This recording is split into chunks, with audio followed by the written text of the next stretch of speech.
So on the morning of May 2nd, approximately 10 a.m., RCMP officers received a call about two missing children in Lansdowne Station. The information at the time was that they wandered off away from the property, and I can tell you that our officers got at the scene very quickly, and we were monitoring the situation and hopefully finding the children very soon after that. So he's making it pretty clear that they were on scene really quickly once the children were actually reported missing. Going by the dispatch audio, the search was called at 10:44, which of course equates to roughly 45 minutes after the children were reported missing.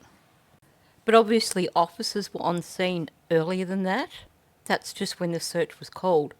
So officers would have been on scene and searching the perimeter and searching the house and everything before the main search was called in.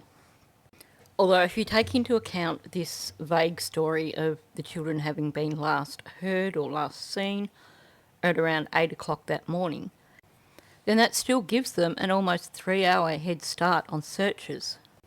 That is, of course, if they wandered off into the woods, which it really doesn't appear to be the case. But here's the thing, when searchers arrived, they had drones up pretty much straight away, meaning they were already covering quite a large area with those drones. And we're talking about drones here that have thermal sensing technology and also drones that have the technology that allows the user to basically go over the images afterwards and search for specific colours, like Lily's pink clothes.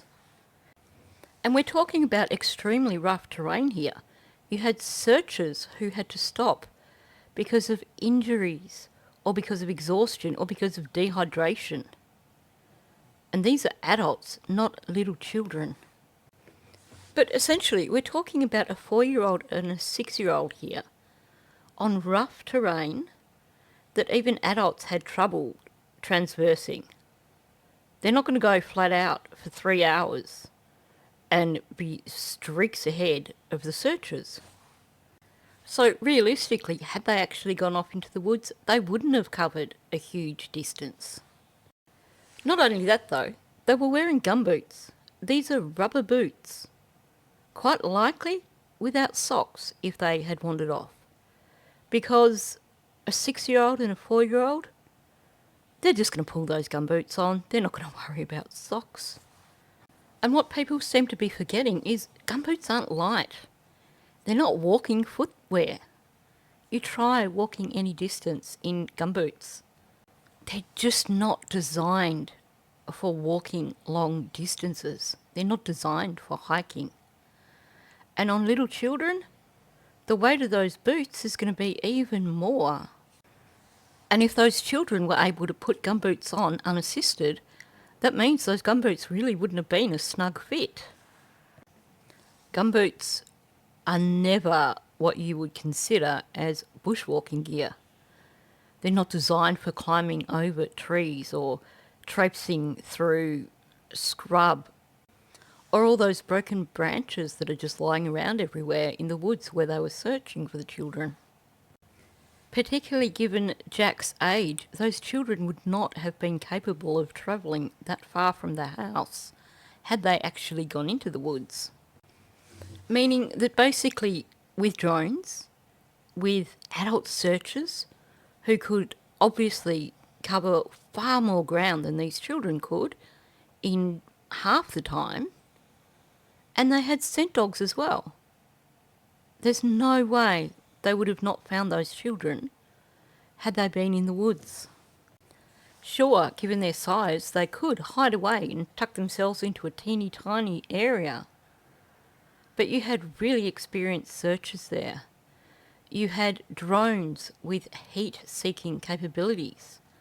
And you had scent dogs, so even if the kids weren't on the move and were hiding somewhere, it seems highly unlikely that they would not have been found within the first 24 hours, particularly given that in the evening it started raining.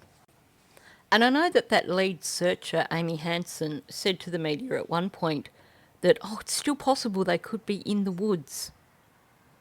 But I can't help wondering if this was something she was saying to basically steer them away from information that she knew inside information.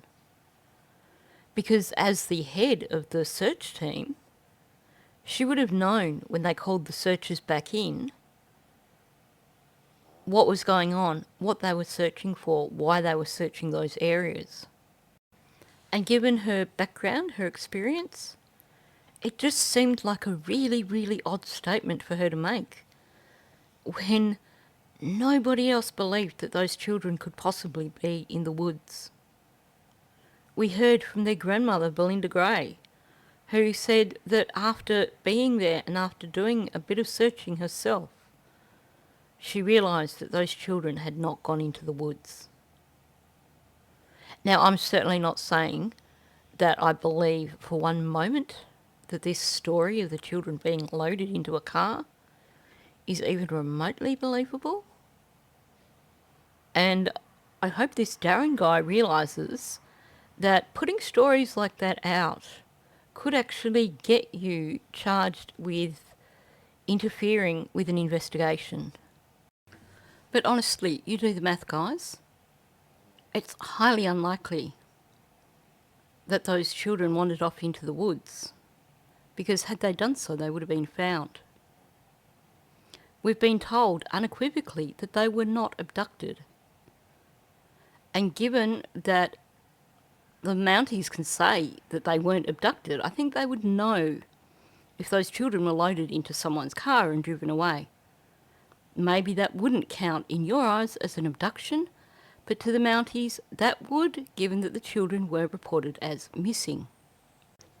We have lies and inconsistencies from both Malaya and Daniel, and we have this massive reward fund, $150,000, for information that would lead to an arrest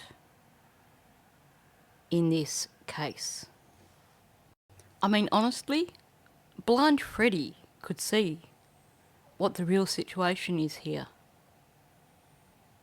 It's certainly not that these children wandered off into the woods and got lost.